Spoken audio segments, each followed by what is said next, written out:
Вітаю вас! Сёння нядзеля 21 жніўня. У эфіры тэлеканала Віцебск інфармацыйная праграма 7 дзён. На працягу гадзіны падводзім вынікі тыдня. З шэрагу падзей мы абмяркоўваем тое, што важна ведаць і да чаго неабходна пачуць кампетэнтны каментарый. Асноўныя навіны вам прадставяць нашы корэспандэнты і я, Вольга Шмаргун. Алімпійскае золата. Владзіслаў Ганчароў стаў алімпійскім чэмпіёнам у скачках на батуце. Спартсмена падрыхтавалі ў Віцебску. Перадавікоў жніва на гэтым тыдні шанавалі ў Докшыцкім і Сенінскім раёнах, а некалькі гаспадарак вобласці завяршылі ўборачную кампанію.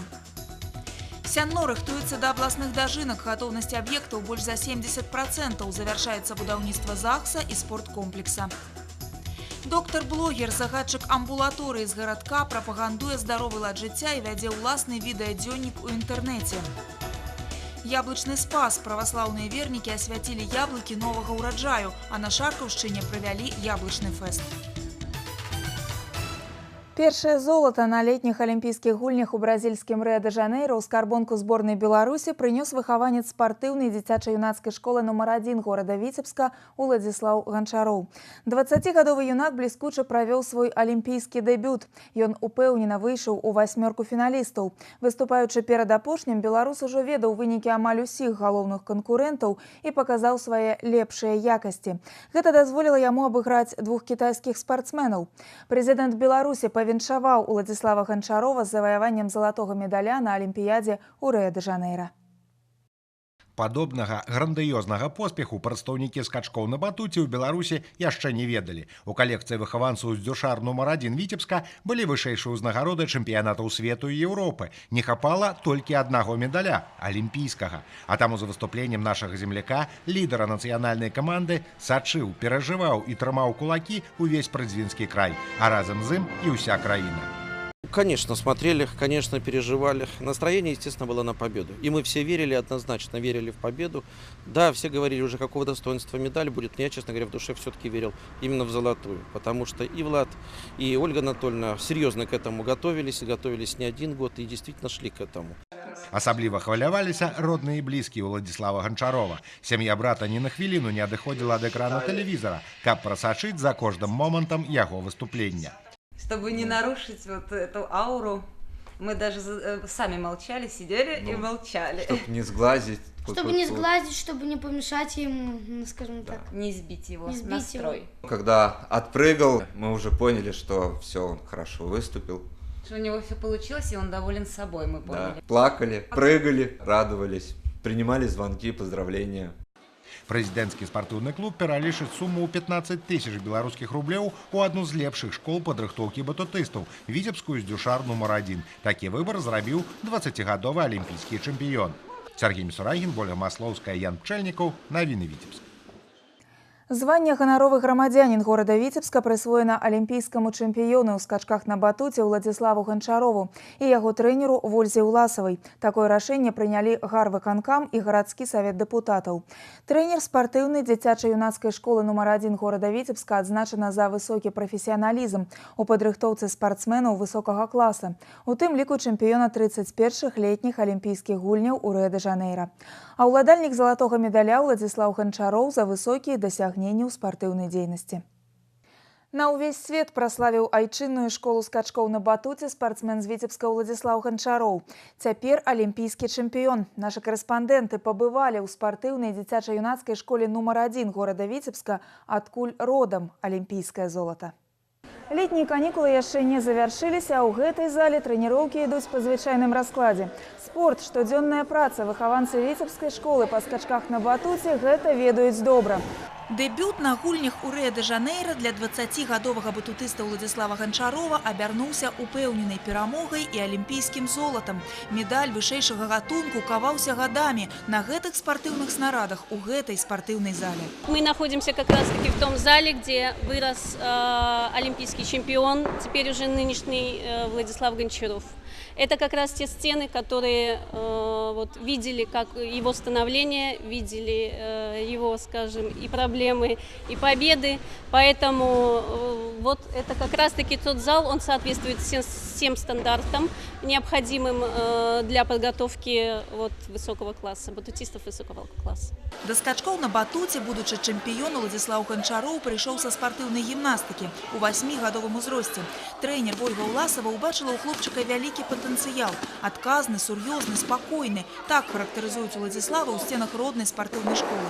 Але бадай лепш за іншых пра яго магла б сказаць яшчэ адна мясцовая выхаванка, удзельніца алімпійскіх гульняў батутыстка Ганна Гарчанок. Чэмпіёнка Еўропы, бронзавы і сярэбраны прызёр чэмпіянатаў свету. Прыжки на батуте являются универсальным видом спорта и могут заниматься как мальчики, так и девочки, как женщины, так и мужчины. Просто не каждый выдерживает эту колоссальную нагрузку. Иногда мужчины не выдерживают, но в большинстве тяжелее для женщин. Поэтому к возрасту, когда уже подходит карьера, женщин меньше остается, чем мужчин намного. Удзел у летніх алімпійскіх гульнях у Рыа для Ганны удалым не назавеш. Аднак суцяшае тое, што гэта алімпіяда першая ў спартсменкі. Будуць яшчэ і іншыя. Як і ў жыцці зусім яшчэ юных батутыстаў, для якіх цяпер вялікі гонар трэніравацца поплеч з алімпійскім чэмпіёнам. Я видела, как тренировался Влад, он делал все хорошо, все элементы, комбинации проходил чисто, красиво. Віцебская школа скачкоў на батуце мацнейшая ў свеце яшчэ з савецкіх часоў. Сваю гісторыю вядзе з сярэдзіны 60-х гадоў мінулага стагоддзя. За гэты час тут падрыхтавалі некалькі дзесяткаў майстроў спорту міжнароднага класа. Яны заваявалі амаль 200 медалёў рознай вартасці на чэмпіянатах свету і Еўропы. Мікалай Казак, Дмітрый Паляруш, Лілія Швальбо, Галіна Лебедзева. У спартыўным асяроддзі гэтыя імёны памятаюць і зараз. Ім на змену ў Віцебску рыхтуюць новых чэмпіёнаў. Детей мы набираем 4-5 лет. Дети, скажем так, многие родители сами приводят детей, многих мы отбираем, приходим в школы, в садики, ну и отбираем, скажем так, на первый взгляд достойных детей. Но потом уже продолжение идет в спортзале, там уже смотрим по физическим данным. Алімпійскі чэмпіён Уладзіслаў Ганчароў зрабіў свой алімпійскі выбар і вырашыў падтрымаць родную спартыўную школу. Менавіта сюды ён пералічыць 15 000 рублёў. Куды пойдуць гэтыя сродкі, кіраўніцтва і трэнерскі штаб вырашаць пасля таго, як каманда прыляціць на радзіму. Да сустрэчы зорных выхаванцаў у Віцебску ўсё гатова. Ольга Шмаргун, Ян Пчэльнікаў, тэлерадыёкампанія «Віцебск». Старшыня Віцебскага аблвыканкама Мікалай Шарснёў павіншаваў Уладзіслава Ганчарова з галоўнай спартыўнай перамогай. Губернатар упэўнены, алімпійскія гульні – гэта добры штуршок для ўсіх заняцца фізкультурай і спортам. Вось і віцебскія чыноўнікі ў апошнія алімпійскія дні сабраліся ў Наваполацкім вучылішчы алімпійскага рэзерву на трэці спартыўна-турыстычны злёт работнікаў органаў дзяржаўнага кіравання вобласці. Удзел у спаборніцтвах прынялі 27 каманд, а гэта больш за 450 спартсменаў. Акрамя традыцыйных відаў спорту, валейбола, гіры, перацягвання каната, чыноўнікі асвоілі і новыя спартыўныя дысцыпліны. Кіданне бервяна, напрыклад. Спаборніцтвы ладзіліся на працягу 2 дзён, і сёння якраз сталі вядомыя імёны прызёраў і пераможцаў. Матэрыял аб турыстычным злёце вы зможаце ўбачыць у выпусках навін і праграме «Спортинфарм».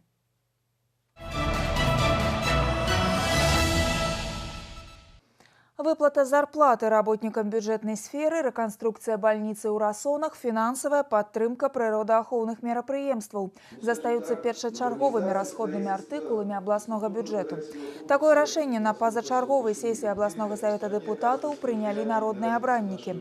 Пасля абмеркавання выканання галоўнага фінансавага дакумента 2016 года яны ўнеслі карэктывы па аптымізацыі бюджэтных расходаў на прынцыпах жорсткай эканоміі.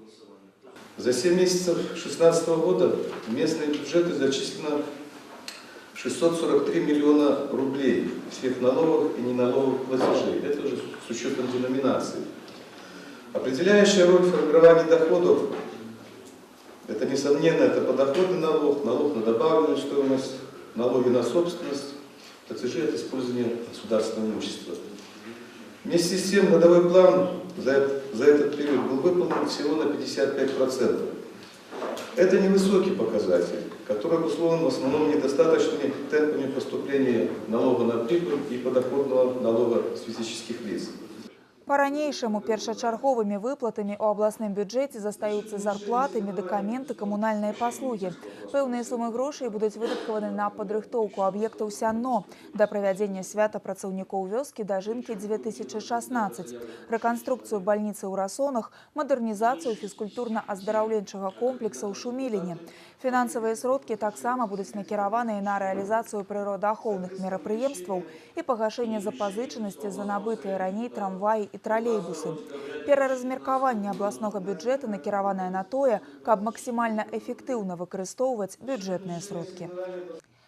Экіпаж камбайнераў Мікалая Захарэнкі і Сергея Каткоўскага з сельгаспрадпрыемства Ларынаўка Аршанскага района першым у вобласці намалаціў 2000 тонн збожжа. А колькасць экіпажаў тысячнікаў больш за 30. Два з іх працуюць на палетках Докшыцкага райаграсервіса. Павіншаваць лідара уборкі прыехаў старшыня Віцебскага аблвыканкама Мікалай Шарстнёў. Сёлетняе жніво вымушае аграрыяў прымаць нестандартныя рашэнні. Менавіта аб гэтым гаварыў губернатар падчас урачыстасцяў. Виктор Праліч з падрабязнасцямі.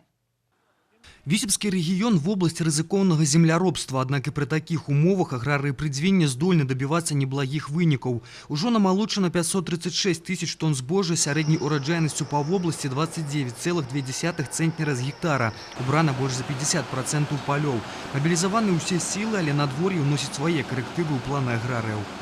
Сёлетняя уборочная кампанія праходзіць складана, але аграрыі працуюць не пакладаючы рук. Два экіпажы адной гаспадаркі Докшыц і райаграсервіс намалацілі кожны по 1000 тонн збожжа. Комбайн осматриваем, ходим, там где-то нужно что-то подправить, где-то что-то помазать, где-то что-то поменять. Каждое утро есть какие-то недостатки. Не сказать, что там очень трудно, везде надо работать. Было бы желание, когда есть желание, можно и работать. Это получается уже 27-я жатва. Хочется заверить, что жатву 2016 года завершим в кратчайшие сроки с хорошим качеством. Покуда погода позволяет, будем работать, отдавать все силы на уборку урожая.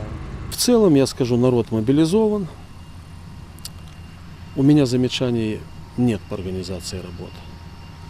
Руководители хозяйств переживают за дело, председатели исполкомов знают свою работу, а механизатор, ну, это как раз тот человек, чьими руками хлеб возделывается, поэтому он готов здесь и жить, и ночевать, и, как в народе говорят, и дневать, дабы только хлеб убрать.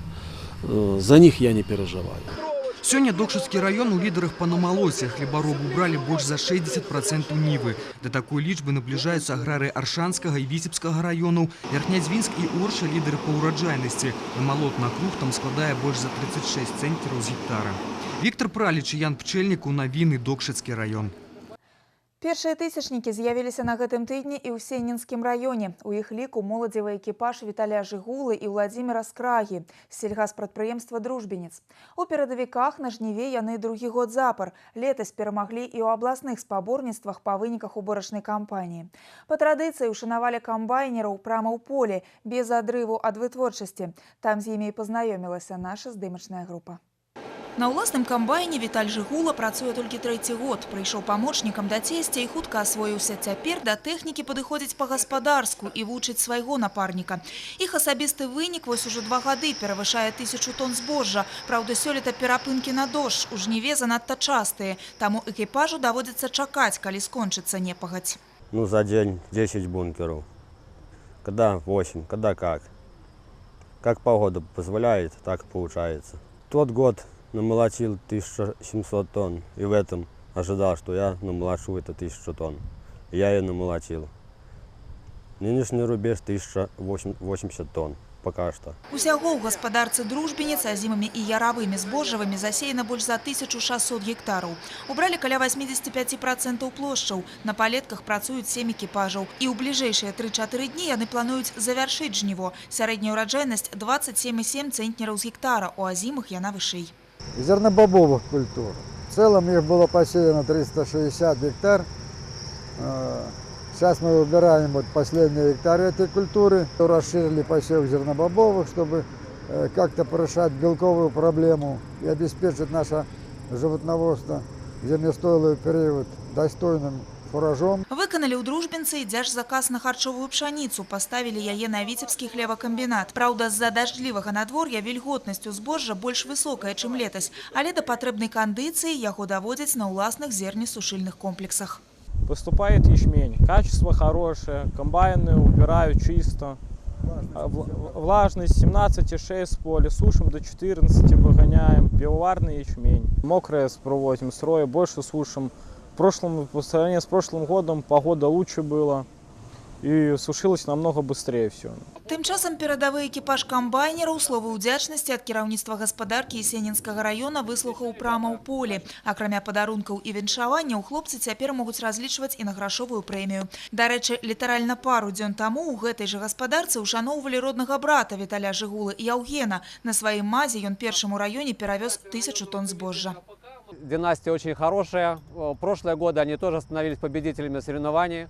Ну и интересно то, что у одного брата уже 4 ребенка, у другого 2, то есть и многодетные уже и родители. Поэтому надеюсь, что семейная традиция будет продолжена. Сеніншчына сёння пераадолела экватар уборачнай кампаніі. Тут намалацілі 21 810 тонн збожжа. Пры ўраджайнасці 26,6 цэнтнераў з гектара.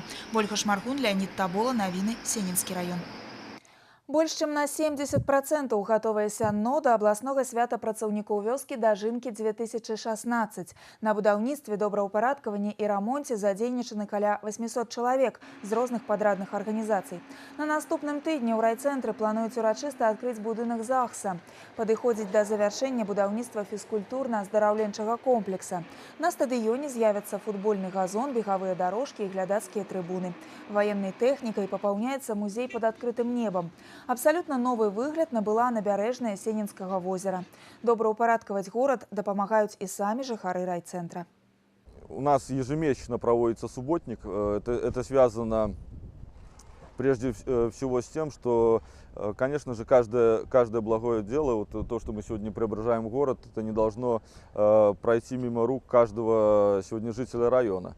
И сегодня все граждане, все сенинцы участвуют активно как на работах, связанных с субботником, так и на работах, связанных с наведением порядка на личных своих приусадебных. Поэтому работа ведется, и я благодарен сегодня жителям Сенно, потому что не фактически, а все люди отозвались, все вносят посильный вклад в общее дело. Это преображение города. Пасля рэканструкцыі і добраўпарадкавання змянілася цэнтральная плошча і сквер побач з ёй. Вуліца Савецкая стала пешаходнай.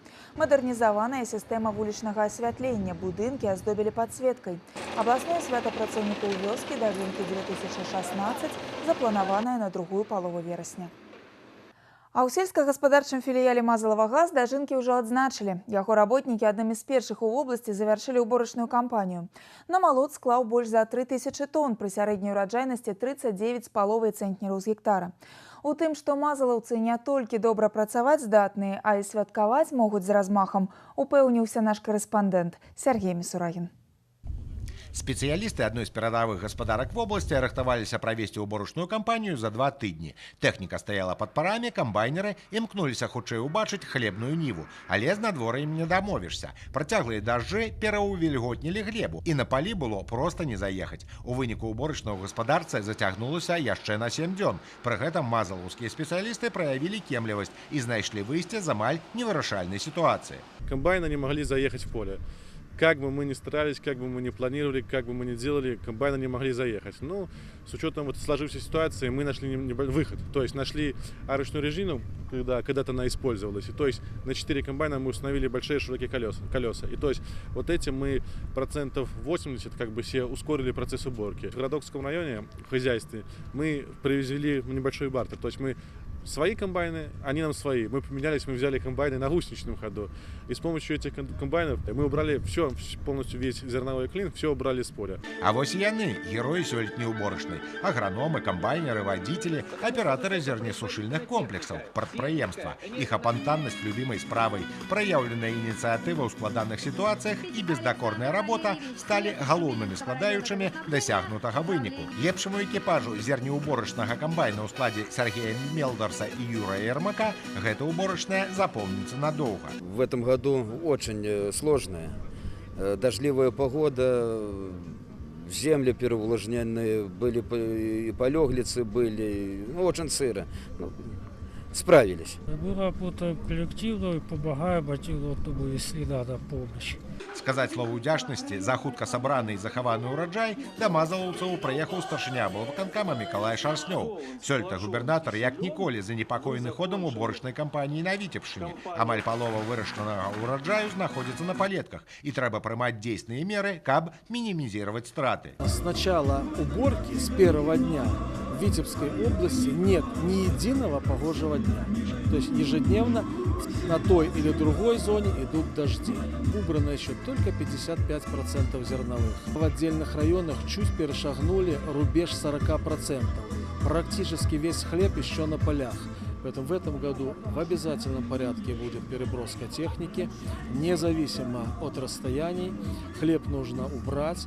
И те хозяйства, которые выходят уже, вы слышали, они все целенаправленно идут на помощь другие хозяйства. И точно так же заканчивается уборка в районе, мы уходим на другие западные районы. Восточные районы заканчивают гораздо быстрее. До вечера свята, а зранку работа. Самодельные артисты Витебска-Облгаза подарили вяскоўцам цудоўны концерт. А сегодня на мазаловских палетках зноў кіпіць работа. Земляробчы календар чакаць не будзе. До того ж, 1 студзеня наступнага года СГП Мазалова-Газ пераходзіць на самаакупнасць. І для гэтага трэба закласці надзейны падмурак. Сергей Мисурагин, Дмитрий Котов. Навіны Витебска. Прэзідэнт Беларусі Александр Лукашенко падчас наведвання брэсцкага рэгіёну даў даручэнне аднавіць сістэму райаграсервісаў ва ўсіх раёнах краіны. Гэтыя структуры павінны стаць сервіснымі цэнтрамі, дзе можна адрамантаваць тэхніку і сельгаспрадпрыемстваў і плуг з прыватнага падворку. У Віцебскай вобласці райаграсервісы працуюць у кожным раёне. Адзін з лепшых у Дуброўні. Туды і адправіліся нашы корэспандэнты. Сейчас ремонт топливного насоса произвожу. УТН-5 насос. Ну так, работы хватает. Слесар по ремонте паліўнай апаратуры Віктор Юрченко майстар сваёй справы. Яго калегі кажуць, Віктор з лёгкасцю можа адрамантаваць любую дэталь. На размову з журналістамі у работніка Дубровінскага райаграсервіса часу амаль няма. Заказаў шмат. Обращается Дубровинский район, Толочинский, Аршанский. Частники обращаются, платят кассу деньги. Пожалуйста, сделаем. Дубровінскі райаграсервіс прадпрыемства шматпрофільнае, тэхабслугоўванне, рамонт сельгастэхнікі – асноўныя напрамкі дзейнасці. За паслугамі да спецыялістаў арганізацыі звяртаюцца нават суседніх раёнаў. В центральной мастерской происходит ремонт двигателей, топливной аппаратуры, значит, изготовление, ремонт, будем говорить, сельхозмашин, изготовление, допустим, вот прикатывающие катки на сегодня изготавливаем. И 6 выездных бригад, которые выезжают в хозяйство района, работают на ремонте животноводских ферм, на ремонте, значит, техники, сушилок. На прадпрыемстве упэўнены ўсё новае, гэта добра забытае старое. Зваршчык Геннадзь Чарнак надае другое жыццё адпрацаваным сельгасагрэгатам. З бэушных матэрыялаў тут робяць новыя прылады. З першага погляду немудрагелістае прыстасаванне, але карысць у сельскагаспадарчай працы неацэнная. Служит она для прикатки льна и прикатки рапса, чтобы с корневой системы не уходила влага. Посидели, подумали, решили, изготовили. Работа на участку дрэваапрацоўкі Дубровінскага райаграсервісу не спыняецца з ранку да вечара. Гэта яшчэ адзін з накірункаў дзейнасці, які дазваляе прадпрыемству зарабляць грошы. Прадукт экспартаарыентаваны. Паддоны і пелетная дошка карыстаюцца попытам у Бельгіі, Галандыі, Францыі. У мінулым годзе на экспарце райаграсервіс зарабіў больш за $100 000. Покупаем делянки на корню, сами разрабатываем, вывозим и перерабатываем древесину. Как для хозяйства района, как частному, будем говорить, сектору, так и работаем на экспорт. Паслугі Дубровінскага райаграсервіса арыентаваны на прыватны сектор. Тое, што капейка рубель беражэ, тут даўно зразумелі. За любую працу на прадпрыемстве бяруцца ахвотна. Таму і кажуць, заказаў шмат. Віктор Праліш, Марына Рамановская, Леонид Табола. Навіны Дуброна.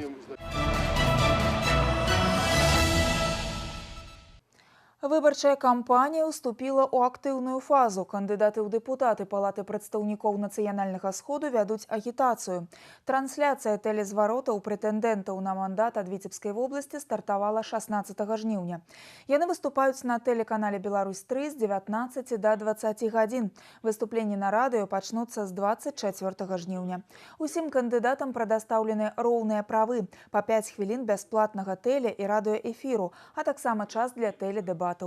Сярод 65 кандыдатаў, якія балаціруюцца па акругах Віцебскай вобласці, амаль кожны трэці адкрыў спецыяльны выбарчы рахунак для фарміравання фінансавага фонду, сродкі якога ён можа дадаткова накіраваць на сваю агітацыйную кампанію. Тым часам сачыць за ходам выбараў у рэгіёне будуць больш за 1500 назіраннікаў. Значная колькасць з іх прадстаўнікі партый і грамадскіх аб'яднанняў. Выбары ў Палату прадстаўнікоў Нацыянальнага сходу пройдуць 11 верасня. Больш падрабязная інфармацыя аб выбарах на інтэрнэт-партале «Выбары-2016» і афіцыйным сайце Віцебскага аблвыканкама.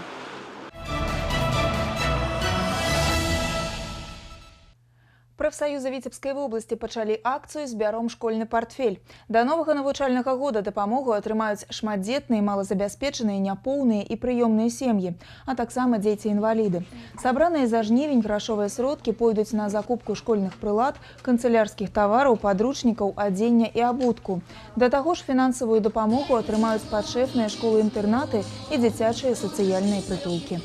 Эта акция у нас действует в первичных профсоюзных организациях учреждений образования нашего района, то есть это в детских садах, школах. В этой акции участвуют, в общем-то, все, не только работники, но принимают активное участие родители. Закупается все необходимое, что нужно, скажем, тем детям, которые посещают и школы, и которые у нас находятся на шефской помощи, это вот детский дом и коррекционный центр. Акцыя «Збяром школьны партфель» ці «Збяром партфель першакласніку» традыцыйна праходзіць напярэдадні новага навучальнага года ў рамках дабрачыннага руху «Прафсаюзы дзецям». Школы Віцебскай вобласці рыхтуюцца да 1 верасня. Амаль усе навучальныя установы атрымалі пашпарты гатоўнасці. Пад пільнай увагай камісій, у склад якіх уваходзяць санітарныя ўрачы, супрацоўнікі пажарнай службы, настаўнікі і дэпутаты, стан тэхналагічнага абсталявання ў сталовых, дахі, спартыўныя і актавыя залы. Сёлета першакласнікамі стануць больш за 11 000 хлопчыкаў і дзяўчынак. У новым навучальным годзе будуць працаваць 423 установы агульнай адукацыі. У мінулым годзе іх было 450. Аптымізацыя школ дазволіць накіраваць дадатковыя сродкі на ўтрыманне дзеючых устаноў, павысіць якасць адукацыі і заробкі настаўнікаў. Для падвозу вучняў падрыхтаваныя больш за 200 спецыяльных аўтобусаў. Камчатка, Мурманск, Петрозаводск, Москва і Санкт-Петербург. Гэта далёка не поўны спіс рэгіёнаў Расійскай Федэрацыі, якія накіроўваюць сваіх спартсменаў на летнія вучэбна-трэніровачныя зборы ў Віцебск, а прымае і размяшчае іх вучылішча Алімпійскага рэзерву. Спартыўная установа мае ад гэтага двайную карысць. Атлеты абедзвюх краін праводзяць сумесныя заняткі, а вучылішча атрымлівае пазабюджэтныя сродкі. Большим подспорьем как в финансовом, так и в спортивном плане является взаимодействие с регионами Российской Федерации. То есть зимние виды спорта приезжают к нам, мы приезжаем к ним. Это совместные тренировки, это обмен опытом у тренеров. Плюс, конечно, большой момент, что это и внебюджетная деятельность. То есть на сегодняшний момент те же там Мурманск, Мончегорск, Петрозаводск, они Санкт-Петербург, большое количество зимних видов спорта приезжает, тренируется на нашей базе, размещается, питается.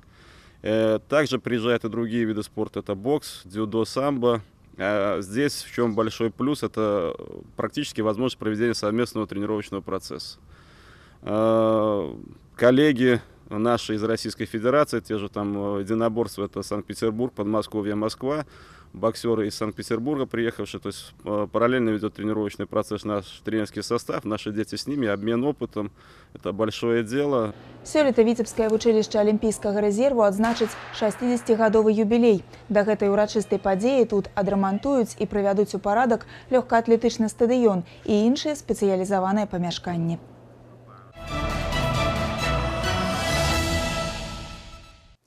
Захаванне гісторыка-культурнай спадчыны – прыярытэтны напрамак работы мясцовых органаў улады і грамадскасці. Аб этом было заяўлена падчас выязнога прэзідыума Віцебскага абласнога савета дэпутатаў, які прайшоў у Глыбоцкім раёне. На парадку дня стаяла пытанне аб рабоце, якая праводзіцца ў вобласці па захаванні гісторыка-культурнай спадчыны. Удзельнікі сустрэчы азнаёміліся з турыстычнымі аб'ектамі Празародскага сельскага савета. Віктор Праліч працягне тэму. Ксёндз Дмітрый вядзе службу ў Празародскім касцёле ў Небаўзяцця Дзевы Мары ўжо 7-й год. У нядзелю ў святыні памаліцца Богу збіраецца каля 70 прыхаджан. Аднак, прызнаецца Ксёндз Дмітрый, 100-гадовы будынак, які бачны здалёк, прываблівае да сябе не менш заезжых турыстаў і ў буднія дні.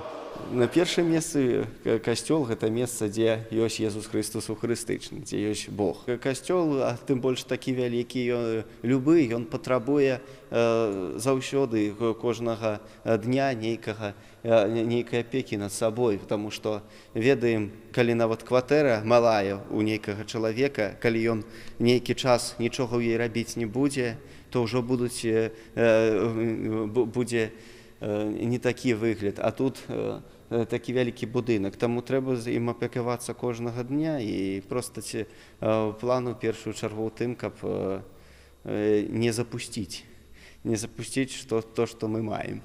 Месцам правядзення выязнога прэзідыума вёска Празарокі стала нездарма. На тэрыторыі Празародскага сельскага савета 7 аб'ектаў гісторыка-культурнай спадчыны. Касцёл у Небаўзяцця Дзевы Марыі, царква святых апосталаў Пятра і Паўлы, царква святой Параскевы Пятніцы ў Чарневічах, надмагільны помнік Ігнату Буйніцкаму, курганны магільнік ранняга сярэднявечча. Кожны з аб'ектаў пад асаблівай увагай. Ёсць нават распрацаваны праект у напрамку уключэння Празарок у агульны турыстычны маршрут па турыстычна-аздараўленчаму комплексу. Мы спадзяёмся, што гэта надасць яшчэ адзін імпульс захаванню гісторыка-культурнай спадчыны і далейшаму пашырэнню работы ў гэтым накірунку. Асобным пунктам наведвання ў праграме прэзідыума Празародская школа. Яе без перабольшванню можна назваць 8-м аб'ектам культурнай спадчыны Празарок. Тут знаходзіцца музей бацькі беларускага тэатра Ігната Буйніцкага і багатая гісторыя ў фотаздымках і ўспамінах саміх жыхароў Празарок. Принят кодекс о культуре Республики Беларусь, который совершенно меняет закон о сохранении историко-культурных ценностей. И уже с 3 февраля 2017 года мы в этой сфере будем жить по новому законодательству. Поэтому назрела необходимость произвести ревизию историко-культурных ценностей, назрела необходимость и определить основные пути сохранения историко-культурного наследия или спадщины, кажучи на белорусской мове, той самой спадщины, про яку писал верши Янка Купала. И очень приятно, что именно на глубокой земле очень бережно относятся именно к сохранению историко-культурного наследия нашего белорусского народа. Практычная частка прэзідыуму праходзіла на базе Глыбоцкага дома культуры. Там былі падведзены вынікі сустрэчы і акрэслены асноўныя напрамкі дзейнасці па захаванні гісторыка-культурнай спадчыны Прыдзвіння. Віктор Праліч, Ян Пчэльнікаў, навіны, Глыбоцкі раён. Будынку былога Віцебскага народнага мастацкага вучылішча на вуліцы Марка Шагала, які меў статус гісторыка-культурнай каштоўнасці 3-й катэгорыі, прысвоілі 2-ю катэгорыю, што надало гэтаму помніку рэспубліканскае значэнне. Савет міністраў прыняў адпаведную пастанову. Гарадскі маёнтак у пачатку 20-го стагоддзя пабудаваў банкір Ізраіль Вішняк, а пасля кастрычніцкай рэвалюцыі тут размясцілася мастацкае вучылішча, ініцыятарам стварэння якога стаў Марк Шагал. Па яго запрашэнні сюды прыехаў выкладаць Казімір Малевіч. Зараз тут вядзецца работа па стварэнні музея мастацкага вучылішча. Вядомы віцебскі мастак Олег Крошкін запрашае наведаць яго выставу «Позірк», якая адкрылася ў абласным мастацкім музеі. Олега Крошкіна называюць мастаком яскрава выяўленчых кантрастаў, іграком з рэальнасцю. Яго жывапісную аўтарскую манеру немагчыма зблытаць ні з якой іншай. Разнастайнасць карцін адбываецца з-за пастаянных творчых пошукаў і самаадукацыі аўтара. З 6 гадоў ён ведаў, што стане мастаком і што для гэтага трэба шмат ведаць.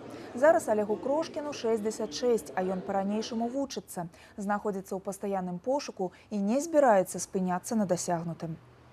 В моей работе в мастерской я работаю на холсте, но использую кроме холста еще и другие плоскости, в том числе очень много сделано работы на бумаге, на газетной бумаге, на просто бумаге или листы ватмана. Вот они у меня накопилось очень много, и я решил сделать эту вот выставку, показать. И самому потом проанализировать, подумать, помыслить. Любая выставка Олег Крошкин – это всегда праздник и совершенно новое восприятие искусства. И, конечно, мы всегда удивляемся и всегда ждем чего-то необычного. И на этот раз Олег Владимирович нас опять-таки удивил, потому что многие ожидали работы, которые будут жанровыми, фигуративными, а здесь совершенно абстрактная живопись, которая удивляет цветом, композицией и свободным рисунком. Адчуць гэты жоўты настрой, убачыць брутальны жывапіс, пурпурную дамінанту, гульню ў хованкі і самыя апошнія навіны. Усё гэта прапануе персанальная выстава Олега Крошкіна «Позірк». Яна будзе працаваць у мастацкім музеі на працягу ўсяго жніўня.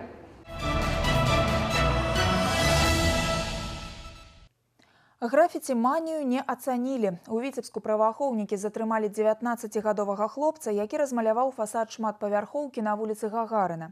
Нецвярозая кампанія адпачывала ў адной з кватэр. Пад уздзеяннем алкаголю адзін з хлопцаў узяў балончык з фарбай і зрабіў на сценах дома надпісы. Прычым спантанны парыў творчасці пачаўся з балкона той самай кватэры, у якой гуляла кампанія. А завяршыўся, калі ўвесь дом па перыметры быў спісаны фразамі не зусім прымальнага зместу. Пра правапарушэнне у милицию поведомила пильная суседка. Материальный ущерб пока не оценен.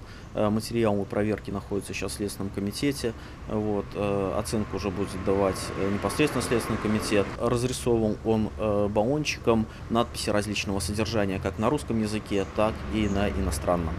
Ранее данный гражданин в поле зрения сотрудников органов внутренних дел не попадал. В момент нанесения, был ли он один, либо не один, будет устанавливать следствие. Но можно уже с уверенностью сказать, что в данной квартире находилось 4 молодых людей. И по предварительной информации они там распивали спиртные напитки. По дадзеным факце узбуджена крымінальная справа за хулиганство. Максимальное покарание до 3 годов позбавления воли. 9гадовая дзяўчынка-інвалід загінула на пажары ў Пастаўскім раёне. Агонь у жылым доме ў вёсцы Шурпікі першымі заўважылі будаўнікі, якія працавалі па суседстве. Яны выклікалі ратаўнікоў, а самі паспелі выцягнуць з полымя 39гадовага гаспадара. Падрабязнасці жудаснай трагедыі ў нашых карэспандэнтаў. Паведамленне пра ўзгаранне ў жылым доме ў вёсцы Шурпікі Пастаўскага раёна паступіла да ратаўнікоў каля 3 гадзін дня ў нядзелю. Агонь заўважылі будаўнікі з суседняга дома. Яны першымі аказаліся побач і кінуліся на дапамогу. Паспелі выбіць дзверы і выратаваць гаспадара дома, 39гадовага мужчыну. Я думал, что там ребенок еще есть. И я начал искать, и выбил окно сбоку колесом. Залез в дом туда, там дыма меньше было, я поэтому его выбил. Залез в дом и поискал, там 2 комнаты, ничего не было. У агні загінула дачка гаспадара, інвалід 3-й групы, і госць, 45гадовы жыхар Пастаў. Іх знайшлі ратаўнікі, калі ўдалося справіцца з полымем. Вядома, што напярэдадні мужчыны выпівалі, а затым прыляглі адпачыць. Дзяўчынку знайшлі на канапе ў кухні. Хутчэй за ўсё яна таксама заснула і нават не спрабавала выбрацца з агню. Дарэчы, усяго за тыдзень да пажара сям'я пахавала бабулю, якая даглядала за ўнучкай-інвалідам. Бабушка у нее 4 августа умерла, которая присматривала за ней. Отец являлся социальным работником по уходу за дочерью. По всей видимости, судя по всему, злоупотреблял спиртным напитком. Агонь знішчыў дах дома, пашкодзіў сцены і маёмасць. Прычынай пажару магла стаць неасцярожнасць пры курэнні або парушэнне правілаў эксплуатацыі электрасетак і электраабсталявання. Але ў большай ступені нядбайнасць і бяспечнасць дарослых, за якія 9гадовае дзіця заплаціла ўласным жыццём. Ольга Шмаргун, Дмітрый Котаў, навіны, Віцебск. С пачатку года на дарогах Віцебскай вобласці адбыліся 26 дарожна-транспартных здарэнняў з удзелам дзяцей. У выніку 1 непаўнагадовы загінуў, а 28 атрымалі траўмы рознай ступені цяжкасці.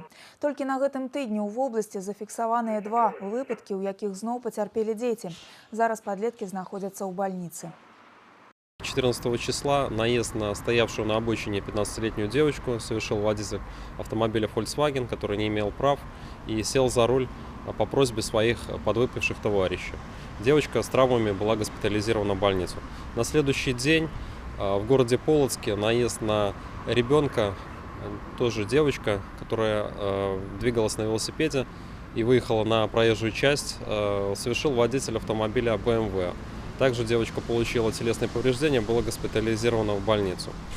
Хутка пачнецца вучэбны год. Дзеці вяртаюцца ў горад, увага іх аслаблена. У пераважнай большасці прычынай аварый з удзелам непаўналетніх і школьнікаў з'яўляецца раптоўны выхад на праезжую частку.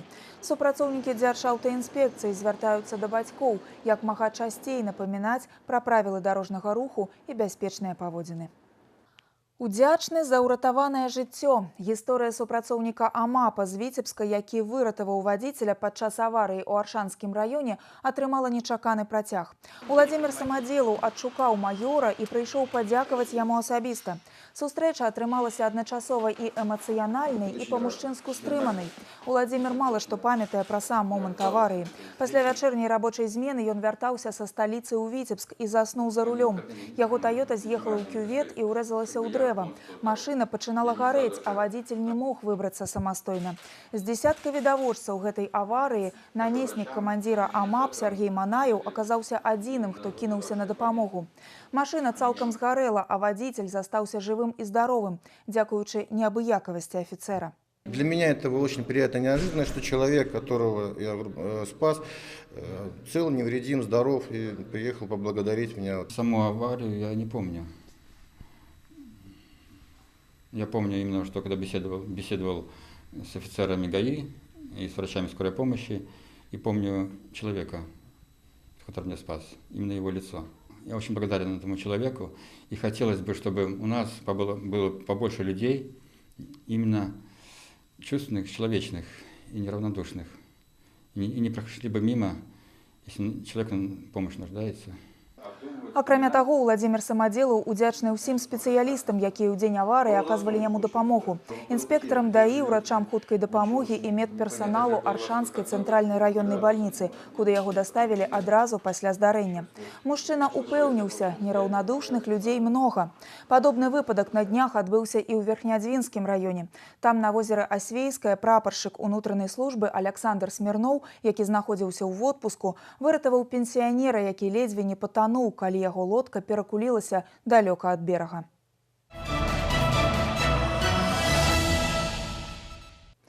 Васямнаццатага жніўня ў Беларусі прайшоў адзіны дзень здароўя пад дэвізам «Здаровае харчаванне». Менавіта ўклад жыцця на 50% і нават больш вызначае здароўе арганізму. І тут на першы план выходзіць здаровае, збалансаванае, рацыянальнае харчаванне. Але аднаго універсальнага рэцэпту няма. Трэба ўлічваць узрост чалавека, яго фізіялагічныя магчымасці і прыслухоўвацца да свайго арганізму.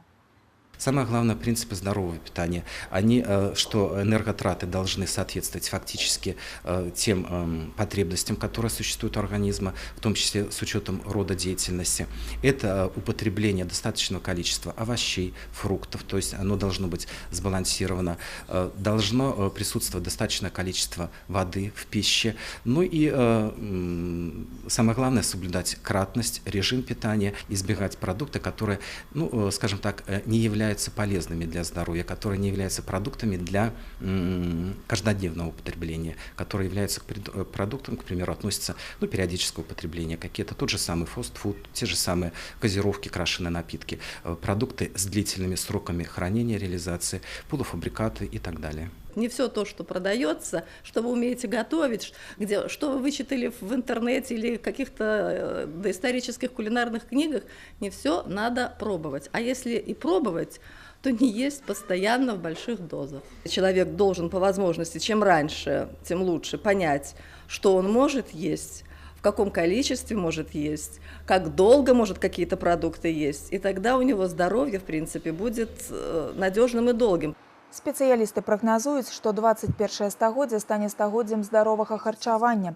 У нагу з часам ідуць і прадпрыемствы Віцебскай вобласці. Яны прапануюць шырокую лінейку прадуктаў з меншай колькасцю тлушчу, солі і цукру. Дзеля гэтага выкарыстоўваюць як традыцыйную для беларусаў сыравіну, так і карысныя замежныя інгрэдыенты.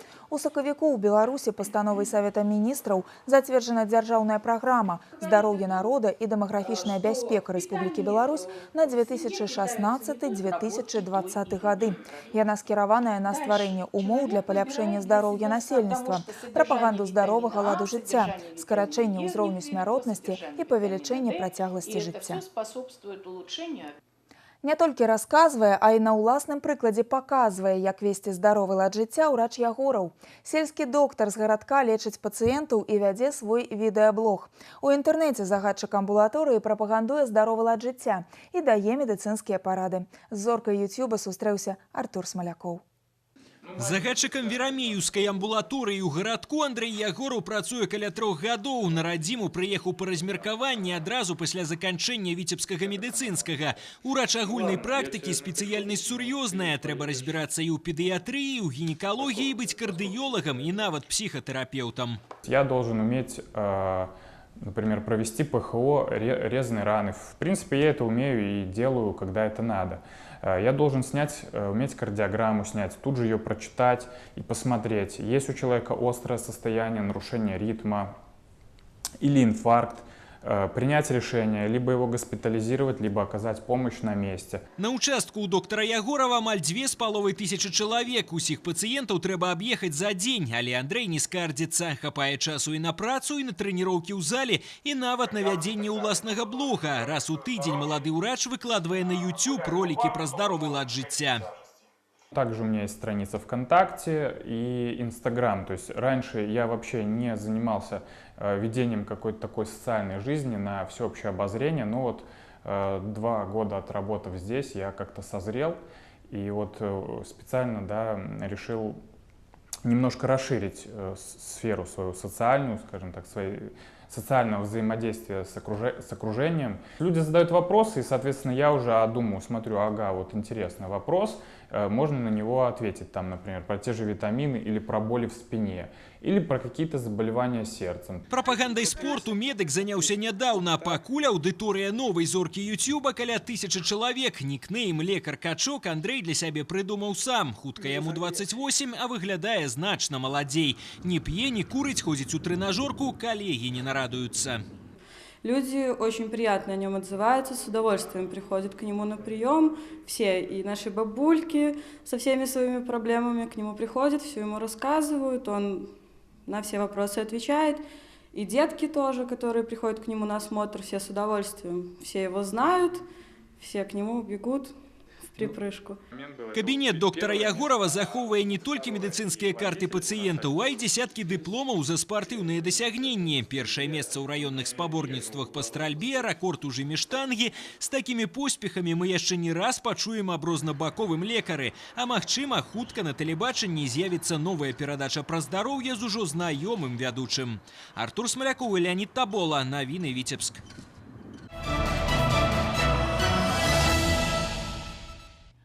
У Віцебску ўпершыню прайшлі баскетбольныя спаборніцтвы сярод сем'яў «Family Street».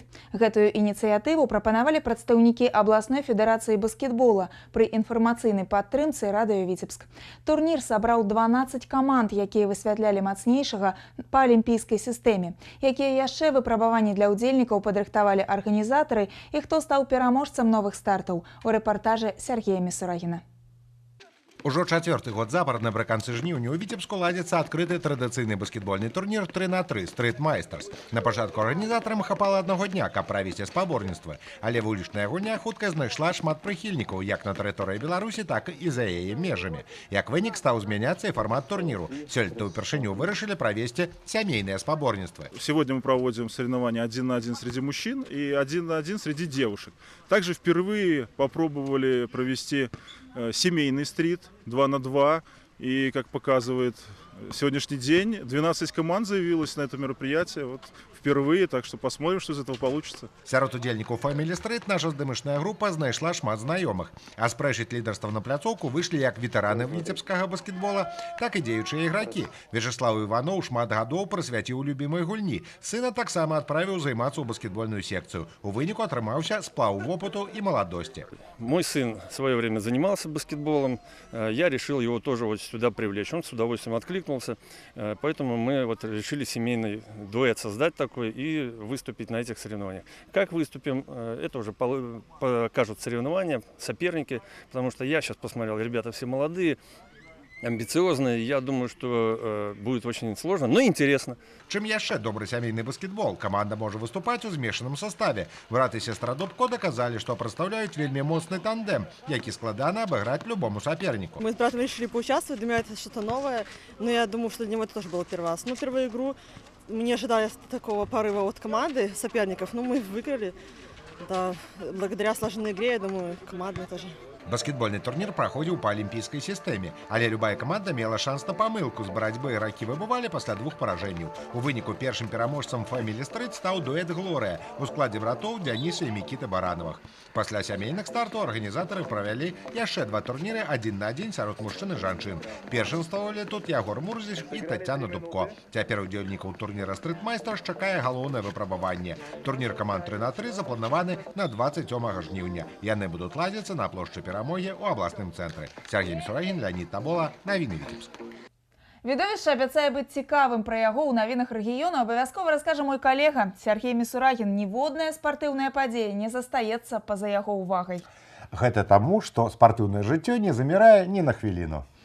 Чэмпіянат Еўропы па водна-лыжным спорце ў Дняпры, Кубак краіны па канькабежным спорце ў Мінску, футбольныя паядынкі ў Віцебскую і Новаполацку. Пра што яшчэ сёння раскажаш, Сергей? Сёння, Вольга, алімпійскія гульні ў бразільскім Рыа-дэ-Жанэйра стануць гісторыяй. Нам яны прынеслі шмат перажыванняў, чаго толькі каштуе залаты медаль нашага земляка Уладзіслава Ганчарова. Ганарымся нашымі алімпійцамі, але і на ўнутраныя старты не забываемся. На наступным тыдні будзе шмат цікавых падзей. 27 і 28 жніўня пройдуць матчы 20-го тура чэмпіянату Беларусі па футболе. Каманды Віцебскай вобласці свае паядынкі правядуць на дамашніх арэнах. Першым у суботу ў барацьбу ўступіць ФК Віцебск. Сапернікам нашых землякоў будзе Мазырская Славія. У першым крузе падапечныя Сергея Ясінскага разграмілі апанентаў з лікам 4-0. І гэта пры тым, што большую частку гульні атакавалі гаспадары. Ігракі Славіі будуць гарэць жаданнем узяць рэванш. Задача віцеблян пацвердзіць, што гэты вынік не быў выпадковым. У нядзелю Новаполацкі «Нафтан» прыме Салігорскі «Шахтёр». Справы ў землякоў ідуць не лепшым чынам. Чарга паражэнняў зацягнулася. Апошняе месца ў розыгрышы станоўчых эмоцый не дадае. Салігорцы, наадварот, прыбаўляюць ад сустрэчы да сустрэчы. Іншымі словамі, новапалачанам прыйдзецца не салодка. Агляд гульнявых відаў спорту завяршу яшчэ адным стартам, які пройдзе ў Віцебску. Прадстаўнікі абласной федэрацыі баскетбола не даюць сумаваць аматарам відовішчнай гульні.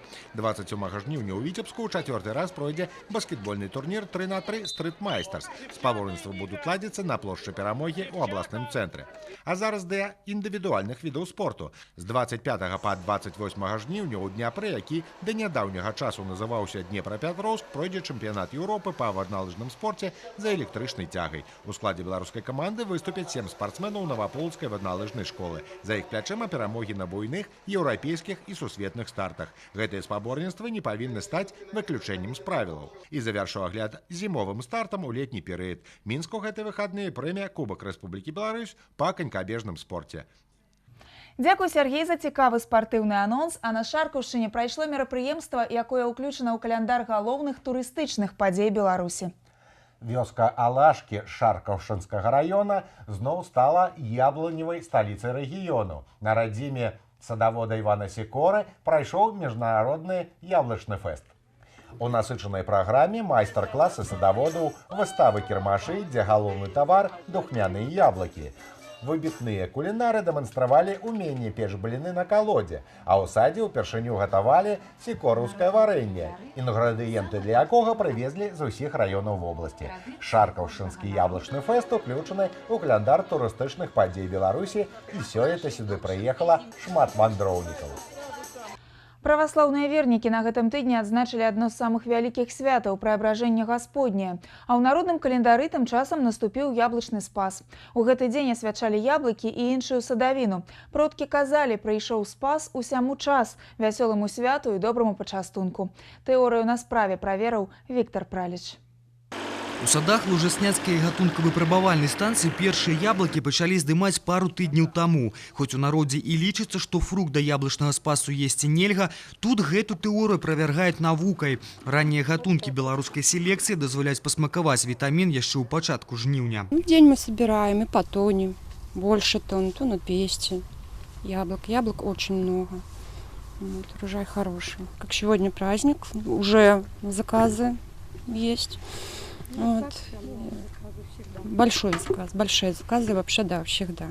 Ожидается у нас где-то вал больше 350 тонн яблока зимних сортов. Поэтому яблоко будет храниться у нас в хранилище, и мы будем его в дальнейшем реализовывать в нашу торговую сеть города Витебска. Ждем, когда наступит осень, и тоже будем выполнять экспортный заказ. Свежий пах духмянага пірага з яблыку ў новага ўраджаю разносіцца па Заронова. Выхаванцы ў гасцей дзіцячага садка тут сустракаюць згодна традыцыям яблычнага спаса. Тут з дзяцінства ведаюць, прыйшоў спас усяму час, вясёламу святу і добраму пачастунку.